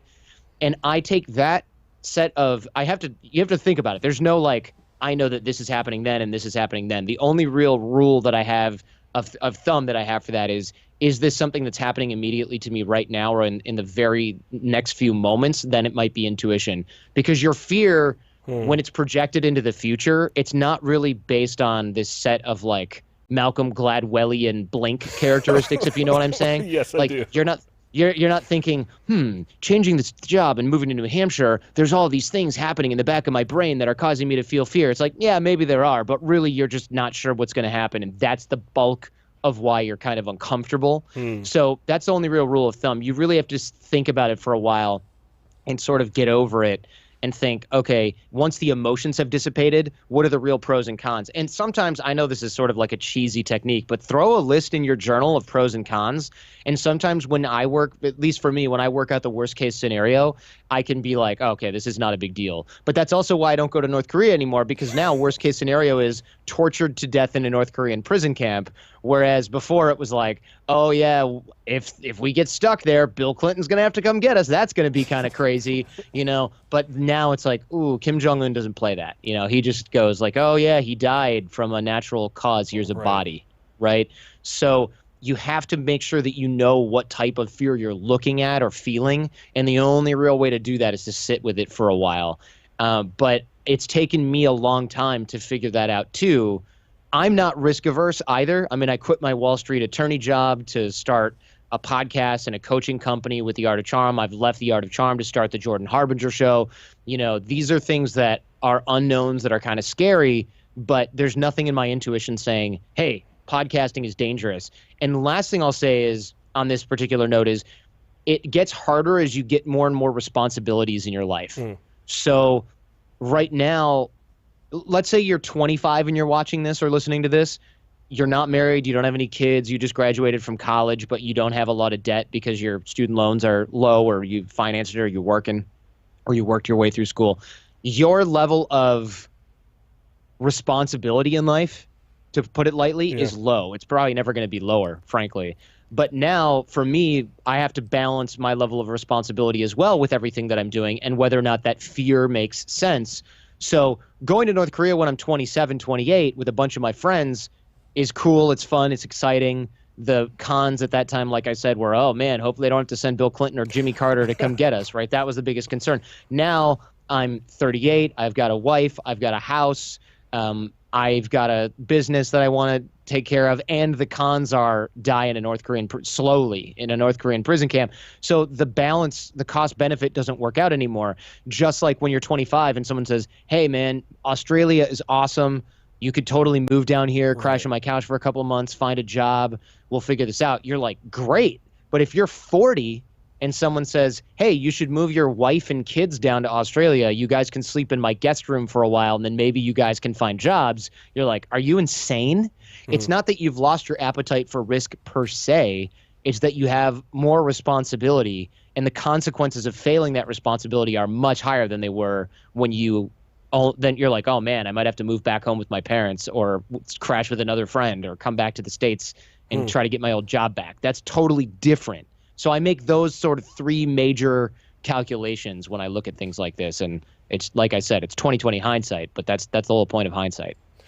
I want to dig a little bit deeper into this because I've, in many of the either transitions or sort of things that I've leaped into in terms of from entrepreneurial standpoint, or just ways that I'm going to spend my time over, things I'm going to commit to. Whether that's relationships, whether that's businesses, which is relationships as well, right? It's a relationship to the business. What I've found challenging is obviously everything that I've done, because I always approach it as, I'm going to learn something. No matter how this goes, I'm going to learn something. And I always do end up learning something. But I know that there are some decisions that I've made where I'm like, all that I learned from this decision is to never make this decision again, right? It's not like there was some grander thing. It was just like, all I learned was that was a bad decision, right? And that I could have totally not done it. But one of the interesting things about almost every single one of those decisions when I look back is they are these things that I had like dreamed of or desired to do for at least some. Do you get where I'm going with this? I do. For at least I some do. period of time, like that I had fantasized about that I wanted to do, and then here comes the opportunity, and I was like, oh well, I just learned that was a jacked up fantasy. I guess I've got two questions for you. First is, do you have any strategies or any wisdom, or have you gained anything over the years or learned anything from anyone about how to spot those things that might be those sorts of traps and that you might be fantasizing about? And within that, how can you stop? How can you break yourself out of that? And then the second thing that I want to ask, and this one is this question, that the phrasing of it is kind of eluding me, but it's like, am I missing something in what I learned? Did I not learn enough from that? Is there more to take out of that experience than just I shouldn't have done this? Yeah, I love this question. So I'm chomping at the bit on this one. So I'll take the second one first. Okay. So have I not learned enough? No, I really think that figuring out what you do not want in career or in relationships, friendships, intimate relationships, whatever, I think that is just as valid, if not possibly even more important or equally important, as figuring out what you do want. Because I don't know about you, but I dated so many different types of women before getting married. I mean, I know you did that. I don't have to ask you about that. and you're not married. I dated a ton of different types of women. I had different types of jobs. I mean, I went from lawyer to broadcaster to, coach and speaker, and now I'm doing all kinds of other stuff as well. But I found that I love broadcasting. But remember, I started podcasting in my friend's basement. That's right. I wasn't like, I'm going to be a famous broadcaster. That was never on the list. I sort of found that by accident. But when I was a little kid, I wanted to do something like maybe I could be a DJ on the radio, like that kind of thing. But finding out what you don't want is just as important. I spent 4 years in undergrad. I spent a bunch of time living abroad. I learned a bunch of languages. I worked for the State Department for a little while. Then I went to law school. Then I went to Wall Street. And I was a lawyer for a while, and not that I ever thought, I'm going to be a lawyer, this is going to be so great, but I got that out of my system really quick. But it wasn't very disappointing for me. A lot of other people I went to law school with, they were very disappointed, and the problem was their emotional attachment to, well, wait a second, I worked so hard my whole life, I got into this law school, I went to Michigan Law, I graduated, I got a job on Wall Street or wherever they got a job, California, Silicon Valley. Those people spent a lot more time in that career. And I remember talking with them and going, so what happened? Did you just get sick of law? Because they finally left after like 10 years or 5 or 7 years. And they go, oh, I never liked it. Or, yeah, I've been sick of it since the first year or the second year. And I just thought, wow, they spent so much time. And I go, what happened? I mean, why didn't you take the opportunity you're doing now earlier? And they're like, well, and they just start explaining sunk cost fallacy. Well, I thought I was going to do this for so long. And that, by the way, that picture in North Korea that's up right now, I am so fat in that picture. It's hilarious. That was so long ago. And that's Neil Strauss with you, isn't it? It is. Yeah, that's Neil Strauss. We're going to tell this story later, but I want you to continue on this because this is a very important question for me. I don't want to draw you off from that. Yeah, no, for sure. I just saw that and was like, oh, shame wave.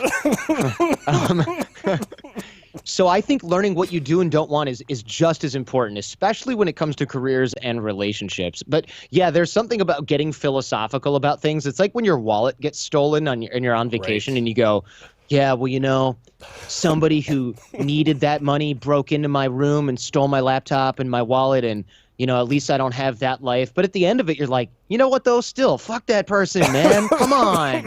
This is screwing up my vacation. I had stuff on that computer. I lost my photographs. Like, what a jerk, right? So, but you're getting philosophical, and you're like, the lesson is you're fortunate because you can afford to lose your DSLR camera. And you're like, oh, whatever, right? This is BS. So, yeah, there's a lot of that. But I think the lesson of just looking at something and going, wow, that was a bad decision.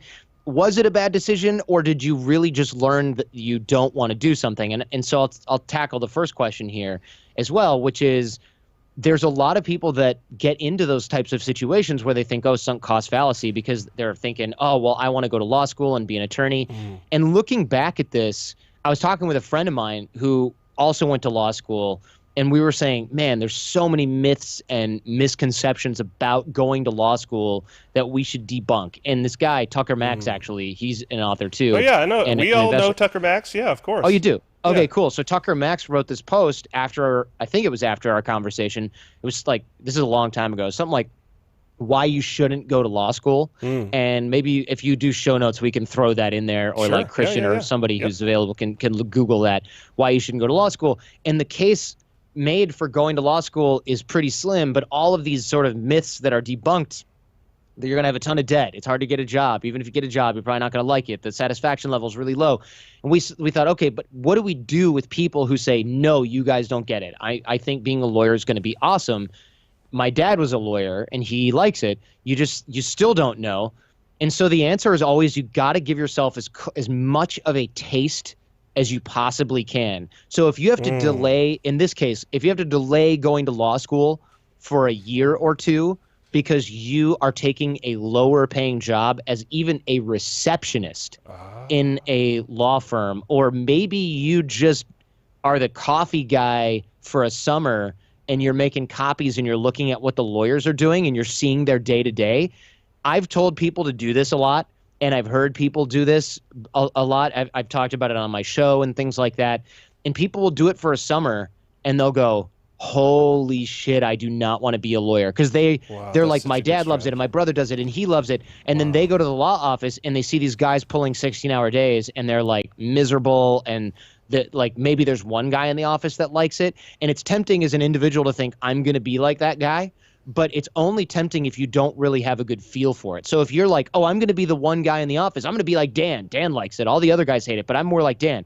Do a couple ride-alongs with Dan and find out that, like, yeah, he's divorced, but he likes his career. Yeah, he doesn't date much, but he likes his career. Yeah, you know, he feels limited by this and he never goes on vacation and he's not that healthy, but, you know, he likes his career. And then you go, am I comfortable with that?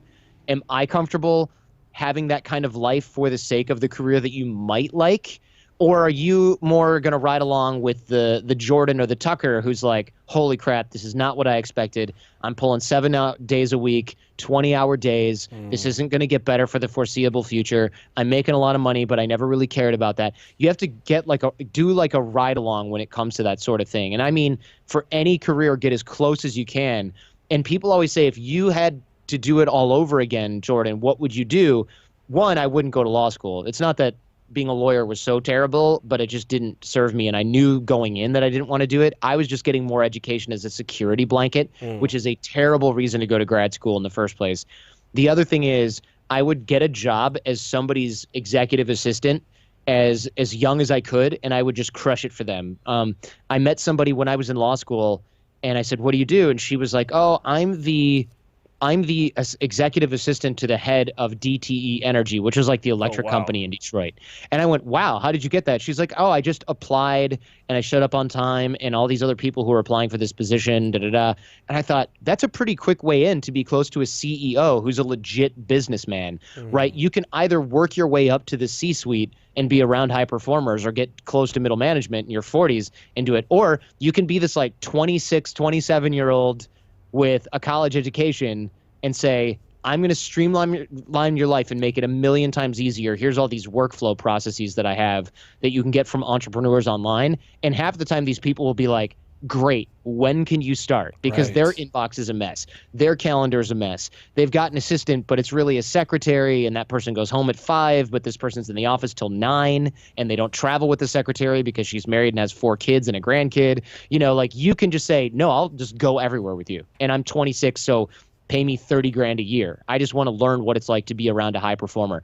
That will change the course of your life, because you'll think, I do not want to be this person in the future. Or, wow, this is really great, I'm cut out for this. And you won't normally find that out until you're 50 and you're in the C-suite, and then you go, holy midlife crisis, I hate my life. I worked for this my whole life, and now I hate it, and I don't want to admit it to myself because sunk cost fallacy, right? And it can be really jarring. But I'll tell you, it's a lot more jarring at age 48 than it would be at age 28.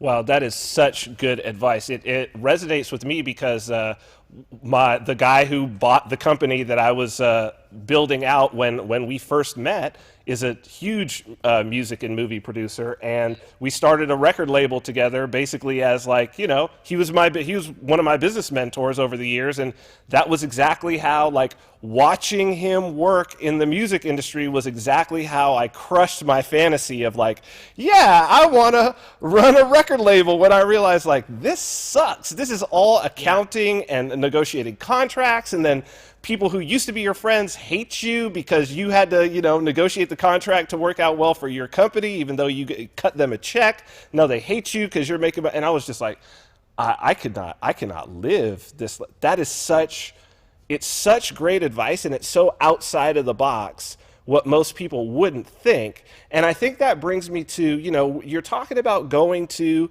law school. I find this often with friends of mine who, like, family were doctors or even teachers, like professors, to where it's like, well, I know what this path is. Everybody's expecting me to do this. I'll go down this path. Everybody else seems to think that it's cool. It's obvious why people do those. It seems like the cost benefit analysis, they're like, well, there's a little cost, it's small risk because I kind of know it. But you've done a lot of things, and I think now maybe this is a good time to tell the North Korea story, where it's like, because I think that it's a good example of, you know, I've had many of those in my own life where people are like, I tell people I'm going to do something, and they're like, one, you can't do it. That just simply can't be done. And two, it's the dumbest thing you could why the hell would you do this? Why don't you tell the story about North Korea? You actually ended up becoming it was all over the press. I was seeing your name in all kinds of press all around the world, and your picture. You were these guys who went to North Korea. And if you could tell the story and how you came to decide to do it, I think I would like to know, because I don't even know that.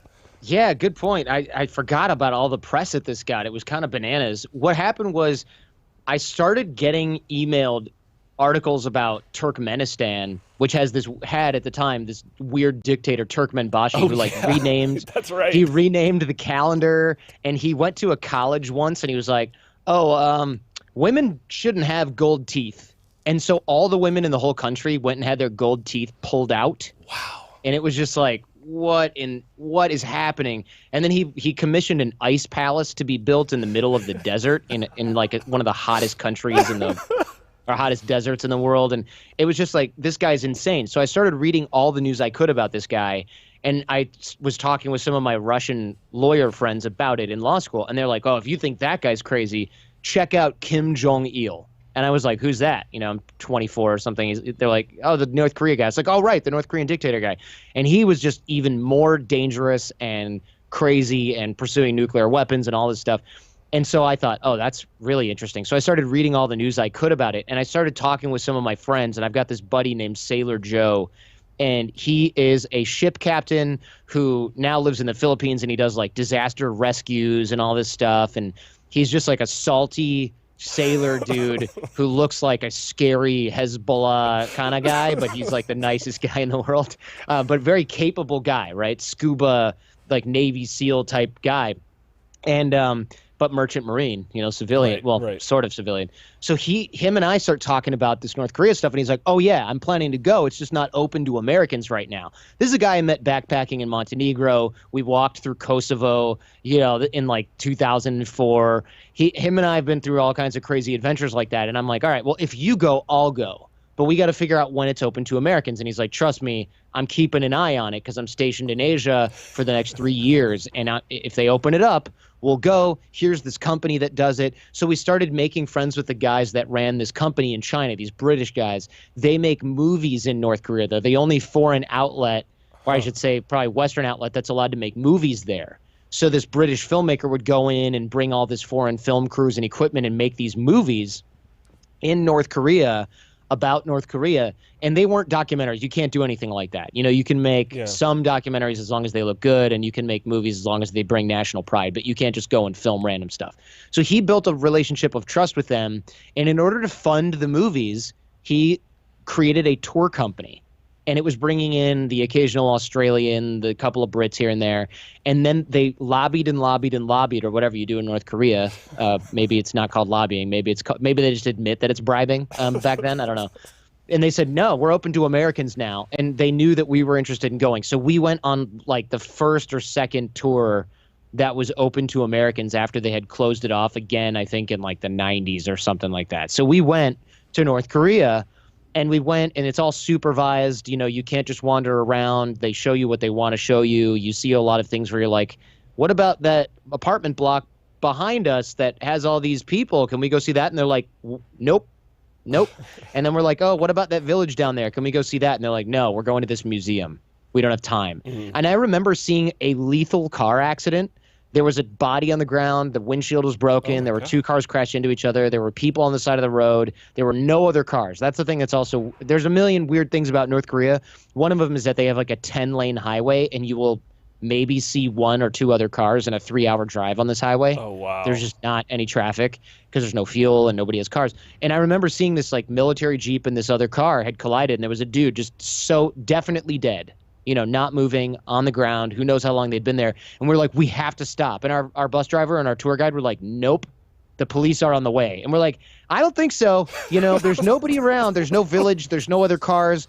These people look pretty relaxed. They've been there, or they're in shock. They've been there for a while. You know, they're not even looking at the guy on the ground. They gave up on him. Oh, okay. Jesus. The police are not on the way. And they were like, no, it's going to be fine. The local people will have called the police. We're like, how? There's no mobile phones. You know, there's no electricity in a lot of these villages. And they're like, don't worry about it. It's fine. And then after we got to our destination, I asked the guide again what that was all about. And he's like, I didn't see any car accident at all. And I was like, I looked at this. Everyone in the bus saw it. And they're like, no, I think you guys are just mistaken. Wow. I think everybody was fine. And I was just like, okay, this is beyond creepy. And there were a lot of little incidents like that we just thought were strange. And so when we got back from North Korea the first time, me and Neil Strauss, who had come with me, because he called me randomly like 3 weeks before I left, and he's like, what are you doing? I said, I haven't heard from you in like 4 years. I'm planning a trip to North Korea. Do you want to go? And he was like, what are you talking about? Are you serious? So for those people who don't know Neil Strauss, the author of the game, probably the guy who sparked off the pickup artist really revolution with that book. Anyway, continue, please. I didn't want to interrupt. But just for those and he's written a bunch of other books as well that are yes. like bestsellers. He just crushes it. And he used to work he might even still write for Rolling Stone. Rolling Stone, right. And so he spent a year on tour with Motley Crue and all this stuff. So he's got stories. So he's a guy who's up for adventure. So he went to North Korea with me too. So when we got back, we were like, hey, we got to do a podcast about this. So we started talking about it. He wrote a blog post about it. And then we just got inundated with people. And I remember like a week after the show came out and after his post came out, he went, hey, I got so many people that want to go again. If you want to go again, we will. And I said, man, I think we've already sold out the next year's tour if we want to go again. So we set up another tour for the next year, and we posted about it to our group. And I think we had like 30 signups in like 2 hours or something like that. So we ended up going again. We did a podcast this time in North Korea, which we released again. We went to some different destinations. We got some of the same guides. They were pretty excited to see us again because a returning tourist to North Korea is rarer than a tourist to North Korea, which you can already imagine. I think they get like 100 tourists a year or something like, or 100 Americans a year, maybe. Now they get 0, of course, but back then it was like 40 or something. 20 of them were in our group. And so we had a ton of fun on that one. And then we went again, except for at that point, Kim Jong-il had died. Kim Jong-un had taken over. And so we saw him speak. We went to a military parade. I mean, we just got to do all kinds of stuff that nobody else got to do because our guides were like, these people have been here before. They don't break the rules. So when we went back, I think for the 4th time, it was the 100th birthday of the founder of the country. Not the 100th anniversary of the country, because, of course, it was essentially created in the 50s. Right. But it was the 100th birthday of the founder, Kim Il-sung, who had long since passed away, I think in like the 80s, or in 94, I think he passed away. And so they had this enormous celebration. So they had built all these new things. They had sort of revamped the city. And all these people that we were meeting there were all like Chinese diplomats, Russian diplomats, Kazakh diplomats, all these Eastern Bloc folks. And as the kind of people that we were meeting at our hotel were really kind of unusual. Like we'd be in the elevator and there'd be a bunch of Ukrainian gymnastics people who are going to perform. And then we'd go up the elevator again and there'd be like a Russian guy, except for he's armed. And you're like, okay, you're probably going to be fine in a totalitarian country like this where there's literally no crime because all the criminals are dead. Right. Or running the government. So, there was just all kinds of sort of intrigue going on, and we just saw the whole country in a totally different light because of what they had done to put a facelift on it. And then I went again, I think a year or two later, and it was like even back to kind of where it was before this big celebration. So I've seen North Korea go up and down and sideways, and now I just don't know what to make of the place, but I don't even have the guts to go back because of the cost-benefit analysis, where my consequences of getting stuck there are way too high because my business will crumble. I've got a family, or a wife now, a house now, and also just its unpredictability. And my thirst for that kind of thing has been quenched largely. I don't need to go back there and experience it. But that was a really fascinating set of experiences that were really, for me, 4 times in a lifetime, but for most people, once in a lifetime or 0 times in a lifetime, because it was, you'll never go to a place like that. There's no place on earth that exists like that anywhere. Even other dictatorships have internet. This place doesn't. Other dictatorships have electricity. This place doesn't. Other places don't have a fully militarized culture, or they try to, but it's like this is just so cut off from the world. You're talking about even the privileged people that are riding the buses with you, your tour guides. You don't really even have contact with the locals. Your tour guides, you'll tell them about Facebook. They've never seen it. Wow. You'll tell them about mobile data. They don't know what it is. You'll tell them about chatting online. They're like, I've seen that somewhere in a movie. Like they're in the 60s, politically and technologically. You see things where you just go, what's that person doing? And they're like, oh, he's helping the ox pull the plow. And you're like, you don't even have a powered set of farm equipment. They're like, no, we don't have any fuel. It's just unbelievable. You see stuff like that everywhere. So I think that gets to something that is clearly a part of your life. And I know now, after being 10 years, having a successful podcast, having a lot of contacts, I mean, we've already, not as name drops, but as legitimate people who are your friends, you have some of the most interesting people, no doubt, and that you've encountered on your journey. I think for so many people, they're like, I would like to take a next step in my life, or I would like to have these sorts of adventures, but they are like, I can't open the types of doors that he's talking about opening. Like for me, obviously, getting a little bit of celebrity, I was just talking with Christian before this, for me, I think that's the greatest thing about having a Googleable name, right, is that it opens doors. It does actually open doors. And if you use it that way and you get your ego out of it, you can have an amazing life if you use it and leverage it that way. But opening a door like the North Korea door says to me that you've developed some skills at opening doors that goes beyond just who you are as Jordan Harbinger and who you are able to name drop, because I don't think name dropping, not to say that, I'm not saying that you're name dropping, I'm just using this as a phrase, right? Yeah. But I don't think that, calling on those other contacts that you have is going to help in a situation like that. But yet you've had shows on multiple outlets, so obviously that's a door that you've been able to open that other people can't always open. That helps with any transition, obviously. Mm-hmm. What have you learned over the years? Because now it seems almost effortless, like you just effortlessly have this toolkit. Are you able to, do you just fully embody that, or are you able to articulate that for us? Like, what are some things for opening doors that you've found to be effective? I definitely can. First of all, over a long period of time, I was very careful I had to learn this over time as well. I didn't start off doing this over the last 11 years. But with the Jordan Harbinger show, booking guests is always the key for a podcast, as you know. So I do have interesting friends. You're definitely in that camp, you're one of the interesting dudes. People go, wait, your friend does what? Oh yeah, he's on that show. What? Your friend is that guy from that? Yeah. Wait a minute. Hold the hell on. And then you got to pause dinner and explain how your friend is on Gigolos or whatever, and they're just like, you're kidding, right? Yeah. So that's real. There's all kinds of stuff like that. But early on, I started making relationships and accidentally as a result of having the podcast, I would interview some of these people and go, this is a really interesting story. That's a really interesting story. This is an interesting person. And so later on when I went, I should be more deliberate in my relationships, I started to just look back at my back catalog of podcasts, and that made it easier. Whereas most of us, if we have to think, who are these interesting people that I know, as a thought exercise, I think you could sit down and talk with somebody that you've known for a while or that you've hung out with for a while, or if you're married, talk with your wife or your significant other. It'll be easier because they'll be like, what about this person who does that? That person was interesting. And you'll be like, oh, yeah.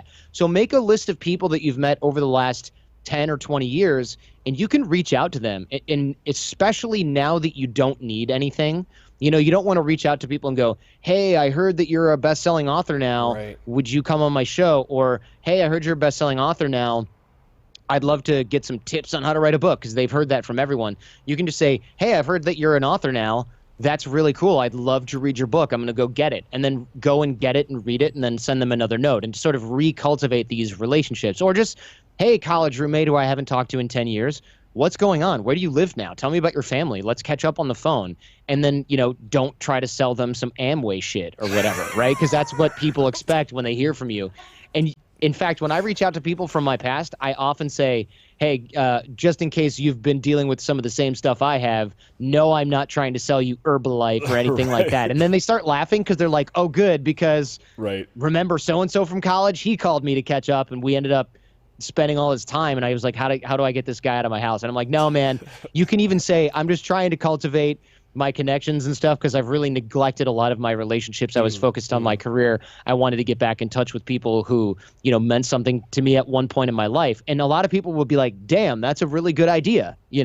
That's a really good idea. I'm up for it. And then just catch up on the phone. And so imagine if you're trying to figure out who to call or what to do, I would say a thought exercise for you would be, imagine that you get laid off from your job today.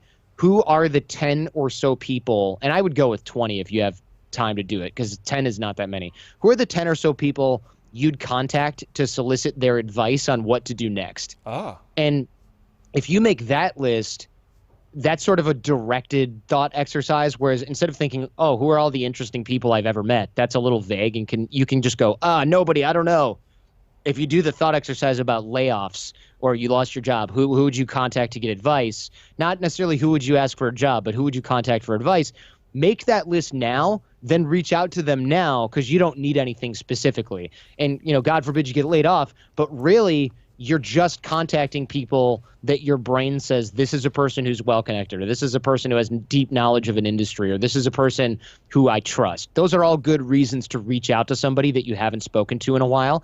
And since your agenda is, I'm just trying to reignite my network because I've neglected it, there's no weird ulterior motive in what you're doing. And so people won't detect that sort of weirdness. And like I said, you can even diffuse it by saying, and by the way, no, I'm not trying to recruit you to Scientology, right? So there's a ton of things that you can do to sort of re-engage your network.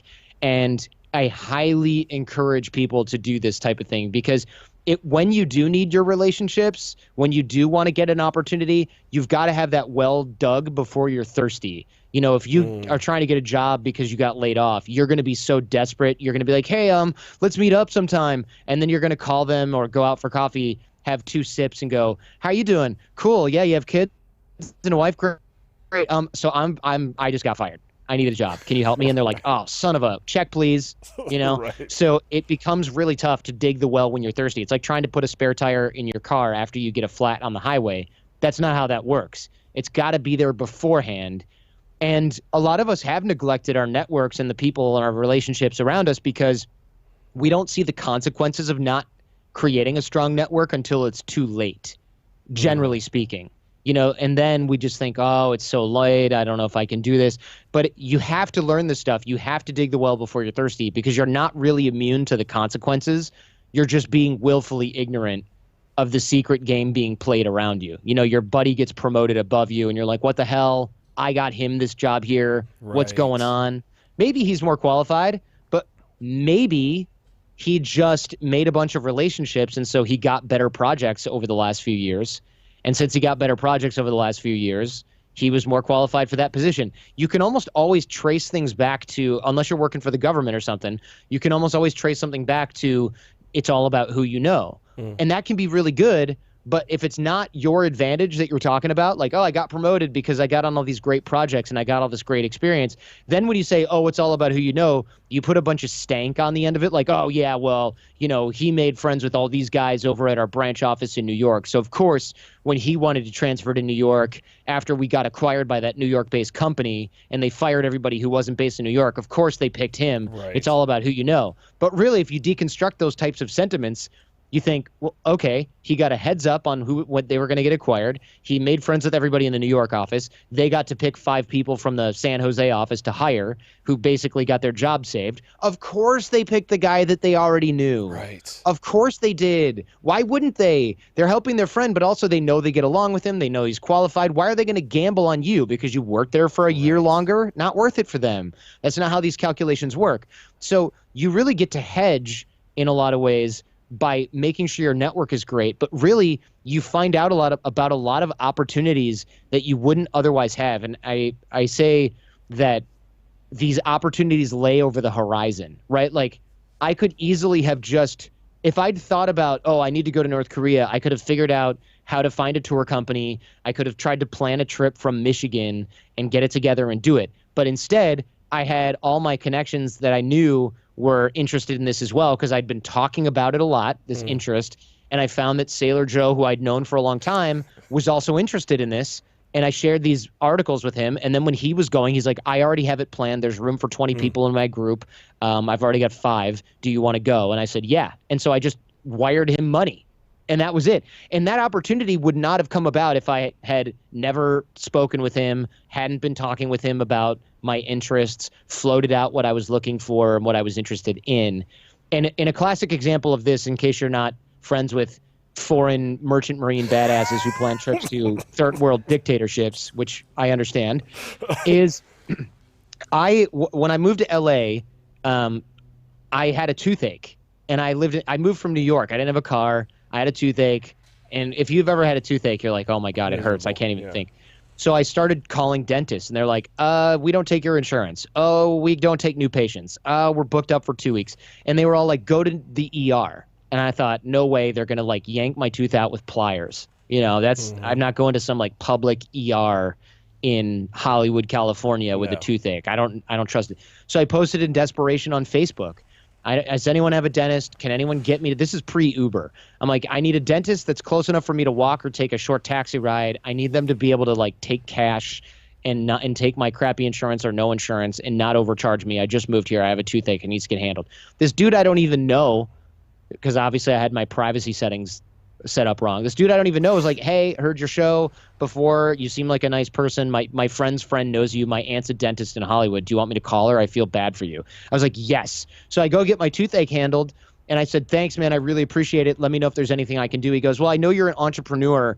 I want to do graphic design. I work at this cafe right now serving coffee, but I really want to do graphic design. Can you help me get jobs? And I thought, I don't know what I can do, but I'll keep my ear to the ground for you. Not even a week later, a friend of mine said, hey, my web designers keep flaking. Who does your site? I'm like, well, we do ours in-house, but I've got this portfolio from this graphics guy who does some web stuff. I haven't worked with him, but he's a nice person. He literally is just like a responsive, caring person, as evidenced by him sending me to the dentist. But I was like, I don't know his work or anything. She says, great, I'm kind of in a pinch. I'll take the portfolio and the introduction. I introduced him to her. She likes him. She hires him full-time. He ends up being her full-time web and graphic designer, and I think he learned how to, code and stuff like that. And as far as I know, they still work together. And I see him occasionally online, and he's like, I'm the small business web guy. And I thought, wow, you worked as a freaking barista until you helped me find a dentist on Facebook without the attachment to anything in return, right? He helped me without the attachment to anything in return, which is, I always call that ABG, always be giving instead of always be closing, like Gary Glenn Ross. If you help people without the expectation of anything in return, you will find those opportunities over the horizon. And the opportunity for me was to get that dentist, of course. But really the opportunity for him was he got a full-time job in his chosen field because he helped me find a dentist. And I've still never met this guy in real life, right? So I love that. That illustrates perfectly the ABG concept and that your opportunities are over the horizon. That's a really big deal, because if you're only looking for people that can help you when you know that you can be helped by them, you will miss most opportunities. Because if I'm only talking to you when I'm like, oh, I need somebody who can give me custom engraved vodka bottles. Right. How often in my life am I actually going to reach out and get in touch with you about that, right? Never. But if I'm like, oh yeah, let's do podcasts about this, or let's talk about that, and I don't even know how we got back in touch. I think I randomly texted you because I was like, I haven't talked to random. It was random. Vin in forever. Like, let's chat. And then this whole thing came out of it, and that kind of thing happens all the time, but it won't happen if you're just looking for what you can get. Because if I looked at my phone and I said, oh, I haven't talked to Vin in like 6 months or a year, oh, but I don't need anything from him, and then just kept scrolling on my phone, we could easily lose touch for 5 years. And then I reach out when I'm like, hey, bro, I need a hookup at a club in Vegas. And you're like, wait, who is this? New phone. I would never say that, first off, but I would never say, who is this? But you know what I'm talking about, right? I do. We all know people that reach out to us when they're like, hey, bro, how are you? And you're like, good, what's up? And they're like, so, and I'm like, all right, here comes the ask. Right.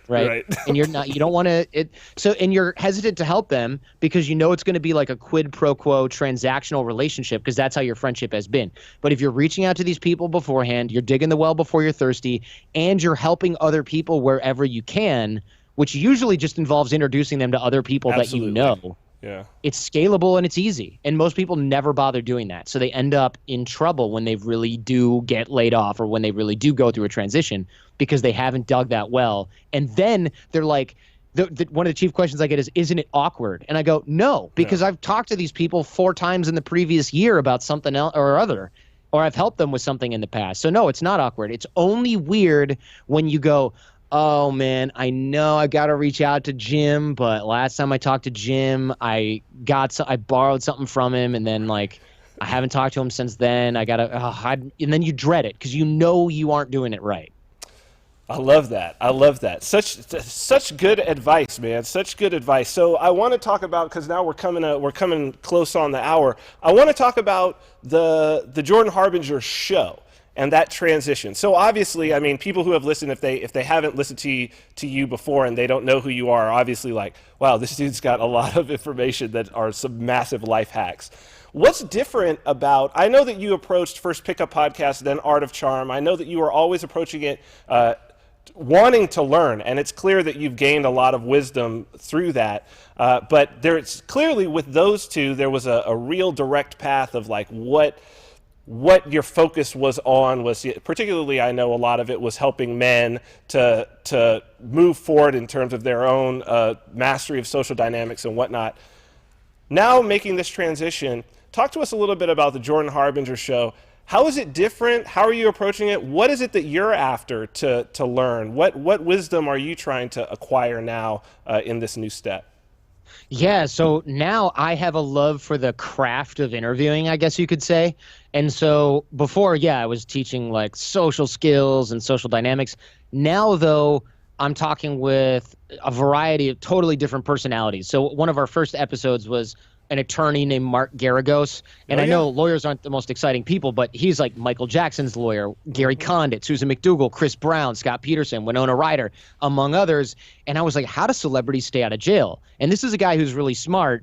And he's like, look, we'll talk candidly on the show. So we got some info there. I talked with another guy named Bill Browder, and he was one of the first investors in the former Soviet republics. And he made this $1 billion hedge fund, and he was taking down all these Russian oligarchs and all these mafia guys by using the media and the Russian government authorities to like weed out corruption.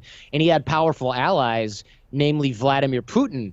And then he uncovered this massive $239 million tax fraud that was from his own companies. Oh, God. And he was like, wait a minute, this got stolen from the Treasury. And so he was digging and digging and digging. And then he found that the police inspector that was supposed to be helping him dig was like the name that came up as one of the guys who was in control of this particular transaction. And then he found that guy was connected to Putin. So his lawyer gets put in jail, murdered. Bill Browder ends up with Interpol red notices, which are like apprehend at all costs and then extradite to Russia. And then he's fighting that. And then he's making connections with like John McCain and all these guys in government to implement sanctions against Russia. So we had him come on and talk about, hey, man, how are you not freaking out? Vladimir Putin wants you dead. Right. You know, you're losing all this money overseas and they're trying to take you down. And I wanted to talk to guys like that. And of course, I've also had known personalities like Simon Sinek, you know, finding your why. Why do you do the work you do? Why is it important to you?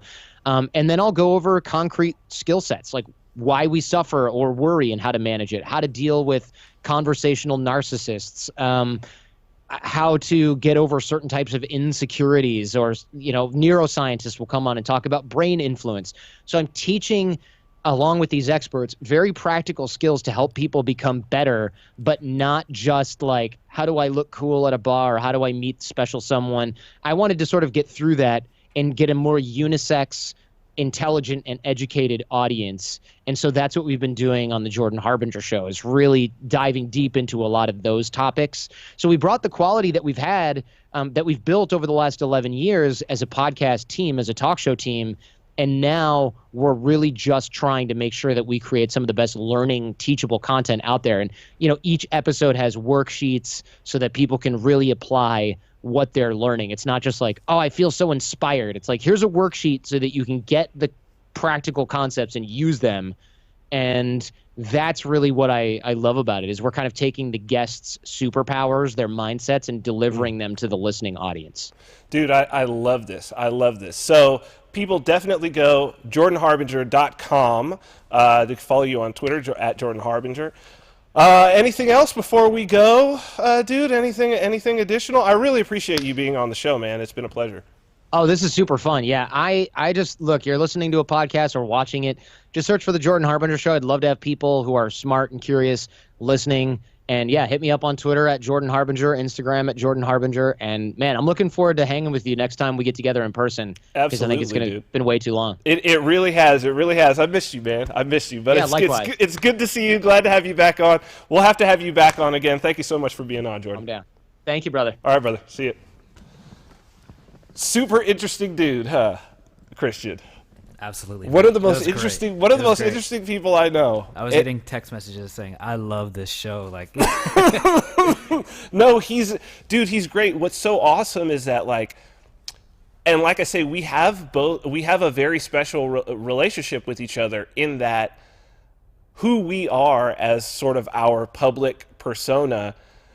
We met at exactly the time when that was created, and so as we've connected with each other over the years, and supported each other in the things that we're doing, it's like I've seen him grow so much from like the guy who first started out doing Pickup Podcast to like who he is now, which is like, wow, what a valuable person to have around, that it's almost like there's almost no life situation that you can throw at this guy that if he hasn't done it, if it's not that he's done it himself, he's at some point interviewed and is probably friends with somebody who it's their personal passion and their profession of helping to coach people through those things. Right. So it's like, what a valuable individual to have on the planet. It's super cool. And I wish him all the best for his show, man. yeah, it's great.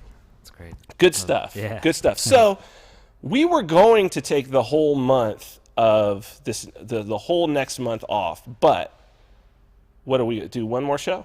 Yeah, I think one more would be good. And I think we should just take the whole 2 hours for ourselves, and we could take, I think, some questions from the audience. That'd be cool.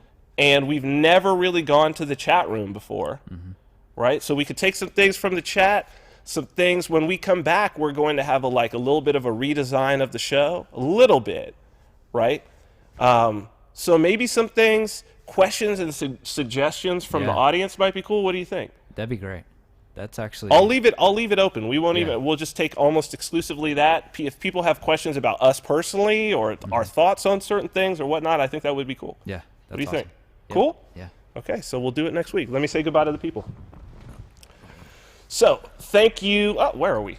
There we go. Thank you for joining us again. I want to say thank you to my friend Jordan Harbinger for coming on, and please go check him out, jordanharbinger.com. I know that podcast is going to be awesome. I've already checked out a few episodes, and yeah, he's really bringing his A game. So always fun, as you know, always great information as well. And so we will be back for one more episode before we take a little bit of a break while I make my move to still chilly New Hampshire, and then we will be back with the same bat time and same bat channel, but just a little bit revamped and better than ever. So we're looking forward to that, and we're also looking forward to a little bit of a break as well. So one more next week. We'll be back. Until then, stay free.